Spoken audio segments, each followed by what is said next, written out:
అందరికీ శనార్థులు దిల్దార్ వార్తలకు స్వాగతం. బోర్ల కాడ నార్లు పోసినోళ్ళు నాట్లు పెడుతున్నారు. ఏటొచ్చి షెర్ల కింద పంటలేసిన అన్నదాతలకే ఉన్నది గోస.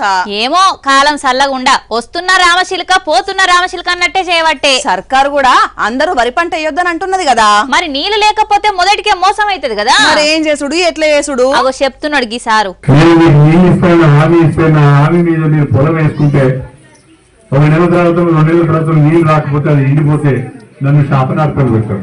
ఎనకట నారు పోసినోడు నీరు పోయడా అని ఆశపడేటోళ్ళు, కానీ ఇప్పుడు నీరు పోసినాకనే నారు పోయాలని అని అంటున్నారు. కాలం గట్ల ఆడుకుంటున్నది. మరి ఇప్పటికే శానా దిక్కుల వానలు లేక చేనులు శెలకల్లా ఇత్తనాలు అలకలే. అయితే ఇప్పుడు వానల మీద నమ్మకం లేదు. అన్నదాతలు ఆశపడి వరు సాగు చేయకుండ్రి, అట్టెన్క మమ్మల్ని బాధ పెట్టకుండ్రి అని మొదలే చదువుకుంటున్నారు. సాధ్యమైనంత వరకు ఏదైనా ఆరుతోడు పంటలు వేసుకోండి. ఇంత మక్కలు ఇంత పెసల్లో ఇన్ని కందులో ఇంత సజ్జనో లేకపోతే పొద్దు తిరుగులో ఏదో ఒకటి వేసుకోండి. లేకుండా పొలమే వేసుకోవాలనుకుంటే కొంచెం ఇంకొక వారం 10 రోజులకు సమయం ఉంది. మన అదృష్టం కలిసి వచ్చి వర్షాలు మంచిగా పడితే పొలం వేసుకోండి. కానీ తొందరపడి ఆగం కావద్దు. నేను నీళ్ళు ఇచ్చే పరిస్థితిలో ప్రస్తుతం లేను. నా ప్రయత్నం అంతా చేస్తున్నా. దేవాదుల నుంచి నీళ్లు తీసుకొస్తున్నా. అదేవిధంగా ఇక్కడ గణిరామారం రిక్రియేషన్ స్కీమ్ పనులు కూడా వేగంగా చేపిస్తున్నా. కాకపోతే ఈ సీజన్ కు అది అందే పరిస్థితి లేదు.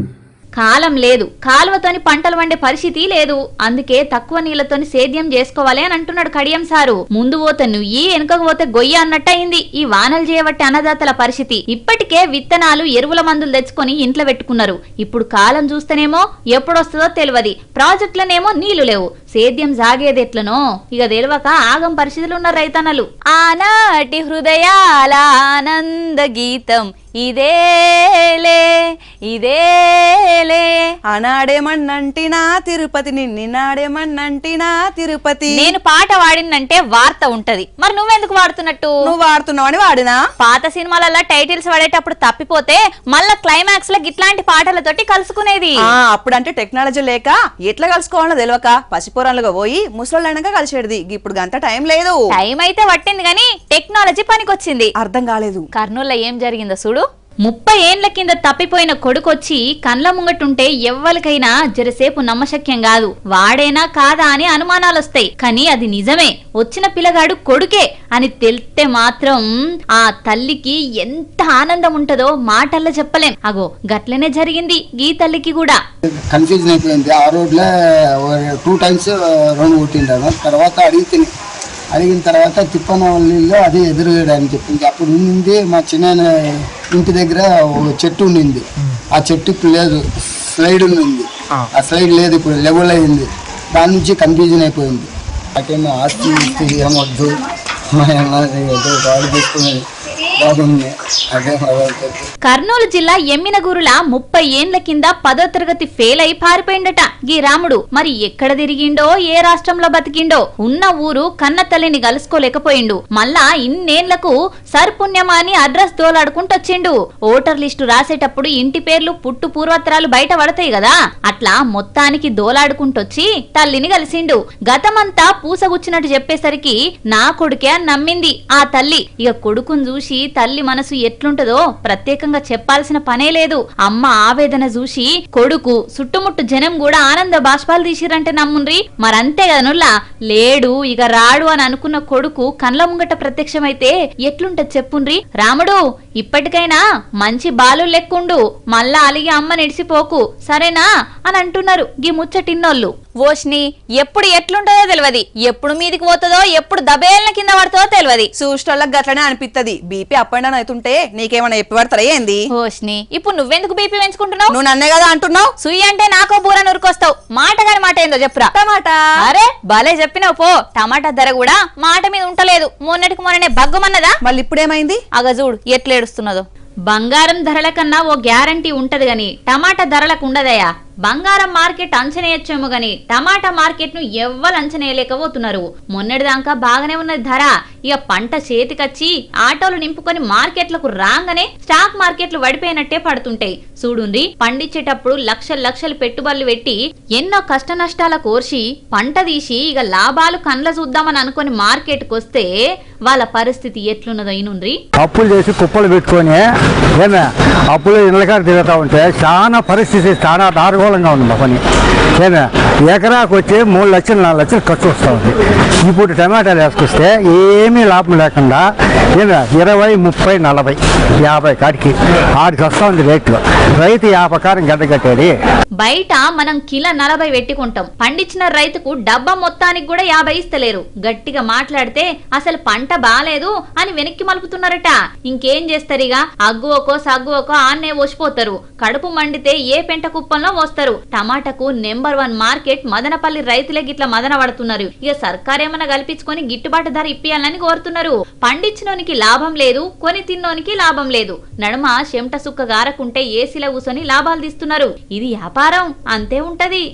దేవుని మీద నమ్మకం భక్తి ఉండాలి గాని కొన్ని అద్భుతాలు జరిగిపోతాయి. ఇంతకు నీకు జరిగిన అద్భుతం ఏందో? ఒకటా రెండా చెప్పు, ఎన్నెన్నో అయినాయి. అయ్యో, మా కోసం ఒక్కటి చెప్పరాదు? నా అనుభవాలు చెప్తే చాలా అయితాయి గాని ఒడిశాలో ఒక భక్తుడు ఏం చేసిండో చూస్తే వారేవా అంటావు తెలుసా? ఎవలా భక్తుడు ఏం చేసిండు? చేతివేళ్ల మీద ఉన్నాయి ఏందని అనుకుంటున్నారు?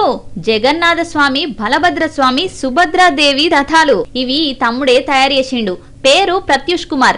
ఇంతకు దేనితో చేసిండు అని అనుకుంటున్నారు? ఆవగింజలు. అవు, మీరిన్నది నిజమే. ఈ చిన్న ఆవగింజలతోని 1.5 సెంటీమీటర్లున్న గీ రథాలను తయారు చేసిండు.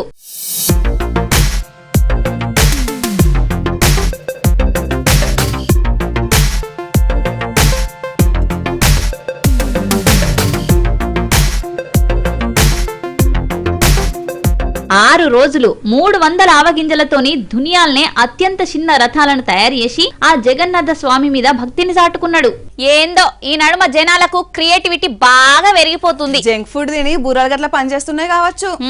నీకు గట్ల అర్థమైనా? అది నేను చెప్పిన మాటలు తప్పున్నదా? అరే తప్పుల సంగతి మనకెందుకులే గాని పోలీసులు మామూలు మనుషులు లెక్క ఆలోచించరు అని అంటారు కదా, అందుకే పోలీసు బుర్రలు అని అంటారు కదా. అగ చూడు, కొందరు పోలీసుల బుర్రలు ఎట్లా వాడుతున్నారో. ఇదేందయ్యా ఇది? ఇది మేము ఎక్కడా చూడలే. గేటు ఏం తప్పు చేసిందని బేడీలేసి అరెస్ట్ చేసిర్రు. నిజ నిరూపణ అయితే ఏం శిక్ష చేస్తారో. అసలు గేటు చేసిన తప్పేంది అని నెత్తులు వడగొట్టుకుంటున్నారా? అది ఏ తప్పు చేయలేదు. బయట జనాల బండ్లు కూడా స్టేషన్లో పార్క్ చేస్తున్నారు. దీన్ని బంద్ పెట్టాలంటే గేటుకు తాళం వేయాలి అని పెద్దసార్లు చెప్పిర్రట. అంతే, టైంకు తాళం అంటే ఏడ దొరుకుతుంది? ఎమ్మటే అలా పోలీస్ బుర్రలు వాడి గిట్లా లాక్ చేసిర్రు అన్నట్టు. సంగారెడ్డి రూరల్ పోలీసుల ఐడియాకు అందరు షాక్ అయ్యి నోర్లలో పెట్టి గేటును గేటుకున్న వేడుల్నే చూసుకుంటూ పోతున్నారు. ఏం వాడకం అయ్యా మీది అని సెటర్లు కూడా వేస్తున్నారట. ఆరోగ్యాలు చల్లగుండా ఎప్పుడు ఎట్లుంటున్నాయో అర్థమైతలేదు. రోల్వే మధ్యలోకి చెప్పినట్టు నాకే చెప్తున్నావి ముచ్చట. గుమ్మటంలో ఉన్నట్టే ఉంటున్నారు, అప్పటికప్పుడే అడ్డం పడుతున్నారు. ఏం చేస్తాం రా, తిన్న తిండో వాతావరణమో గాని అస్సలు పడతలేదు. ఏం తిన్నా ఏం పడతలేదు. ఏహే, నీ గురించి ఎవరు చెప్తున్నారు ఇప్పుడు? మరెవరి గురించి అంతగానో బాధపడుతున్నావు? ఆగో, గా అన్నం చూస్తే నాకు అనిపించింది. డ్రైవర్ అన్న ధైర్యానికి సలాం కొట్టాల్సిందే. భరించలేని బాధను పంటి కింద అదిం పట్టుకుని తన వెనుక కూసున్న ప్రయాణికుల కాపాడిండు. అగో, బస్సు దోల్తనే స్టీరింగ్ మీద పడ్డాడు.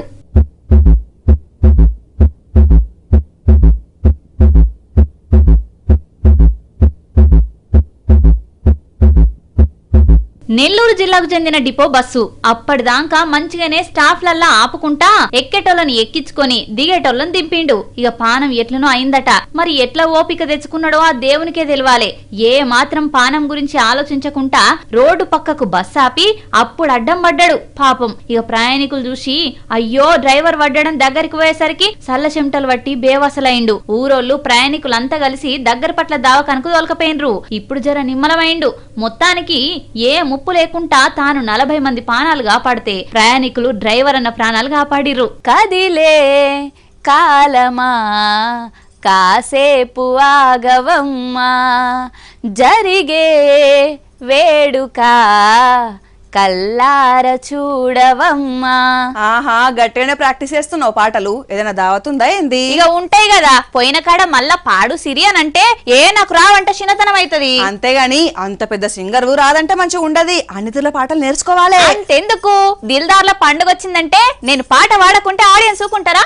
ఊకోకుంటే ఏం చేస్తారు? అలిగి బుంగముత్తి పెట్టరు. నువ్వు వాళ్ళకి ఛాన్స్ ఎక్కడిస్తావు, పాడుతూనే ఉంటావు కదా. ఫ్యాన్స్ మనసు కష్టపెట్టుడు ఇష్టం లేకనే ఏ పండుగ అయినా పబ్బమైనా నా పాట కంపల్సరీ. సరే సరే, ఇప్పుడు ఈ పాట కచ్చేరి ఎందుకో చెప్పు. అగ్గో గా దావత్ కోసం. అబ్బో అతిథులంతా కదిలిండ్రు, పెట్టువతలు పెద్ద ఎత్తునే తెచ్చిండ్రు. పండ్లు, పూలు, ఫలారాలు, చీరెలు ఇక కానిందమ్మా. ఒక్కొక్క ముత్తైదలేసి పసుపు కుంకుమలు పెట్టిండ్రు.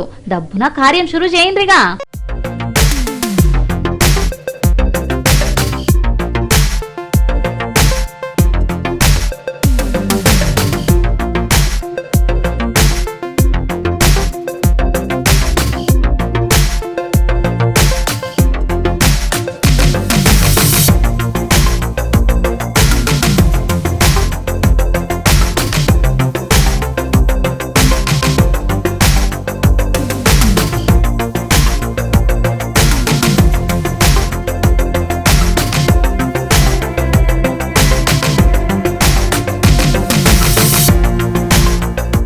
గోవంటే మహాలక్ష్మి లెక్క, ఇంటి ఆడిపిల్ల లెక్క చూసుకుంటారు కదా హిందువులు. గుంటూరు కాడ అంకమ్మ తల్లి గుడి గోశాలల ఆవుకు సీమంతం చేసిరు భక్తులు.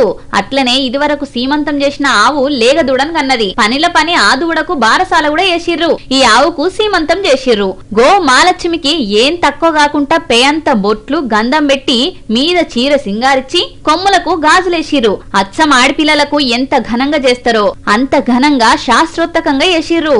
ఇట్లా ఆవును పూజిస్తే పాడి పంటలు మంచిగుంటాయి. ఆ లక్ష్మీదేవి కరుణ మన మీద ఉంటది అని అంటున్నారు భక్తులు. ఇవల్లా ఇయాల్టి దిల్దార్ వార్తలు. మళ్ళొచ్చే దిల్దార్ వార్తలల్లా మళ్ళా కలుద్దాం. అంతవరకు చూస్తూనే ఉండండి వనిత టీవీ. నమస్తే.